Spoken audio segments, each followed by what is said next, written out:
బడ్జెట్లోనైనా మనకు న్యాయం చేస్తారేమో, ఈ బడ్జెట్లోనైనా తెలంగాణ పారిశ్రామిక రంగానికి, తెలంగాణలోని పేదలకు, తెలంగాణలోని ఇన్ఫ్రాస్ట్రక్చర్కి పెద్దపీట వేస్తారేమని చెప్పి మేము ఆశించినాం. కానీ దురదృష్టం ఇవాళ 48,21,000 కోట్లతో బడ్జెట్ పెట్టినప్పటికీ అందులో పెద్ద ఎత్తున కొన్ని రాష్ట్రాలకు పెద్దపీట వేసినప్పటికీ తెలంగాణ ప్రస్తావన మాత్రం లేకపోవడం అనేది నిజంగా కూడా బాధాకరం, శోచనీయం. తెలంగాణలో 4 బీజేపీ ఎంపీలు గతంలో ఉంటే ఇవాళ తెలంగాణ ప్రజలు ఆ సంఖ్యను రెట్టింపు చేసినారు, 8 మందిని గెలిపించారు. అయినప్పటికీ 8 రూపాయలు కూడా కేంద్ర ప్రభుత్వం ఈ బడ్జెట్లో ఇవ్వకపోవడం అనేది నిజంగా బాధాకరం, తీవ్రంగా కూడా తెలంగాణ ప్రజలందరినీ కూడా విస్మయపరిచిన అంశం. బడ్జెట్ చూస్తూ ఉంటే ఇప్పటిదాకా నేను కామెంటరీ కూడా వింటా ఉన్నాను. ఇది కేంద్ర బడ్జెటా లేకపోతే బీహారు ఆంధ్రప్రదేశ్కు సంబంధించిన బడ్జెటా అనే విధంగా ఇవాళ చాలామంది మాట్లాడుతూ ఉన్నారు. మాకేమీ ఆంధ్రప్రదేశ్కి ఇచ్చినందుకు బాధ లేదు.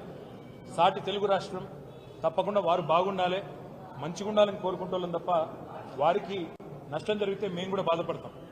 కానీ ఆంధ్రతో పాటు ఆంధ్రాకు ఇచ్చినట్టుగానే మీరు ఆంధ్రప్రదేశ్ పేరు చెప్పిన ప్రతిసారి ఏమన్నారు కేంద్ర మంత్రి గారు? ఆంధ్రప్రదేశ్ పునర్విభజన చట్టం అని మాట్లాడింది. కానీ ఆంధ్రప్రదేశ్ పునర్విభజన అంటేనే 2 రాష్ట్రాలకు సంబంధించిన ప్రయోజనాలు ఆ చట్టంలో ఉన్నాయి. కానీ మొత్తం స్పీచ్ కాపీలో ఎక్కడ కూడా కనీసం తెలంగాణ అన్న పదం కూడా మంత్రి గారు మాట్లాడకపోవడం బాధాకరం. సరే, ఆంధ్రప్రదేశ్కి బ్రహ్మాండంగా డబ్బులు ఇచ్చారు. అమరావతికి 15,000 కోట్లు, తర్వాత భవిష్యత్తులో ఇంకా అవసరంగా అయితే ఎక్కువ డబ్బులు ఇస్తామన్నారు.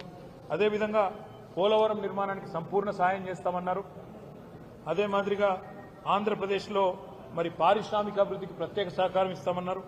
వైజాగ్ చెన్నై ఇండస్ట్రియల్ కారిడార్స్ పెడతామన్నారు. అదేవిధంగా కొప్పర్తి ఓర్వకల్లు ఇండస్ట్రియల్ జోన్స్కి అక్కడ ఎలక్ట్రిసిటీ, వాటరు, రోడ్స్, హైవేలకు ప్రత్యేక నిధులు అన్నారు. వైజాగ్ చెన్నై కారిడార్కి కూడా డబ్బులు, అదేవిధంగా బెంగళూరు కూడా హైదరాబాద్ బెంగళూరు కారిడార్ కూడా డబ్బులు ఇస్తున్నామన్నారు. అదేవిధంగా ఆంధ్రప్రదేశ్లోని వెనుకబడ్డ ప్రాంతాలకు ప్రత్యేక ప్యాకేజీ అన్నారు. రాయలసీమ, ప్రకాశం, ఉత్తరాంధ్ర జిల్లాలకు ప్రత్యేక ప్యాకేజీ అన్నారు. మాకు ఆంధ్రప్రదేశ్కి ఇచ్చిన దాని మీద దుగ్ధ లేదు, బాధ లేదు, అసూయ లేదు.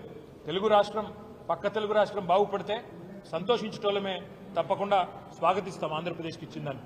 కానీ కేవలం ఆంధ్రప్రదేశ్కు, బీహార్కు రెండింటికే ఇస్తూ మిగతా 26 రాష్ట్రాలను మరి చిన్నచూపు చూడడం అనేది నిజంగా బాధాకరం.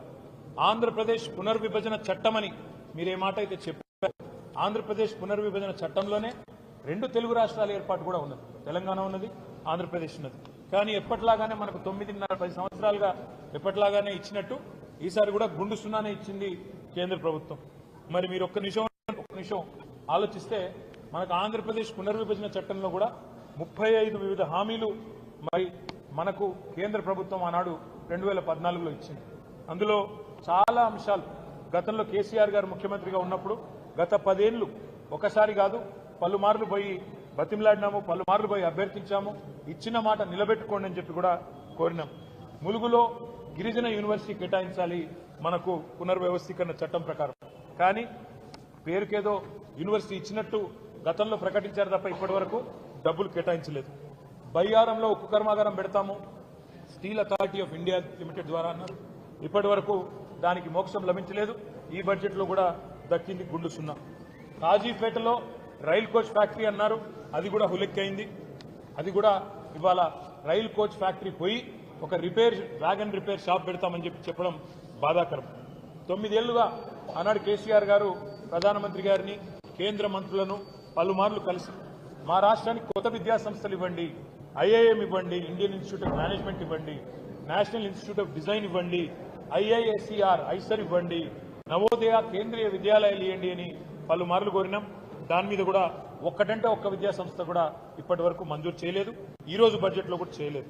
కేంద్ర బడ్జెట్లో పారిశ్రామిక కారిడార్లు ఇవన్నీ కూడా చెప్పారు ఇతర రాష్ట్రాలకు సంబంధించి. అదే తెలంగాణలో మరి హైదరాబాద్ నుంచి వరంగల్ కానీ, హైదరాబాద్ నుంచి రామగుండం కానీ, హైదరాబాద్ బొంబాయి పోయే రోడ్డు కానీ, హైదరాబాద్ నుంచి విజయవాడ పోయే రోడ్డు కానీ ఇవన్నీ కూడా ప్రముఖమైన పారిశ్రామిక కారిడార్లుగా ఏర్పాటు చేయాలని 6 వివిధ కారిడార్లు ఏర్పాటు చేయాలని చాలాసార్లు